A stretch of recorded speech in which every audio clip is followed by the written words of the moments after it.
নমস্কার সকলকে। আজকে তোমাদের দেখাবো একটা রেসিপি, সেটা হচ্ছে পুঁটি মাছের বাটি পেঁয়াজ। এটা বানানোর জন্য আগে একটু সাদা তিল আর সর্ষেকে বেটে নেবো, কালো সর্ষেকে নুন দিয়ে। তারপরে পুঁটি মাছটাকে হলুদ নুন দিয়ে ভেজে নেব, হালকা হালকা করে ভেজে তার উপর একটা সিলভারের বাটির মধ্যে ওই ভাজা মাছগুলো আর সর্ষে আর তিলের বাটা, পেঁয়াজ কুচি, ধনেপাতা কুচি, টমেটো আর কাঁচা লঙ্কাটা আমি বেটেই নিয়েছিলাম ওর সাথে।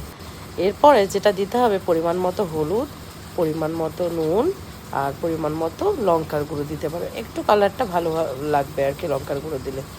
এরপরে এটাকে ভালো করে, আর তার মধ্যে দিতে হবে তেল। এবার আমি দিয়ে দিলাম তেল। এরপরে ভালো করে এটাকে মেখে গ্যাসে হালকা হিটে বসিয়ে নিতে হবে। তারপরে 5 মিনিট পরেই দেখবে, 5-10 মিনিট পরেই কিন্তু এটা সুন্দর একটা চচ্চড়ির মতো হয়ে গেছে, মানে নিচ থেকে লেগে লেগে আসবে। দারুণ খেতে। আমি তো খুব ভালো খেয়েছি। তোমাদের রেসিপিটা কেমন লাগলো অবশ্যই জানিও।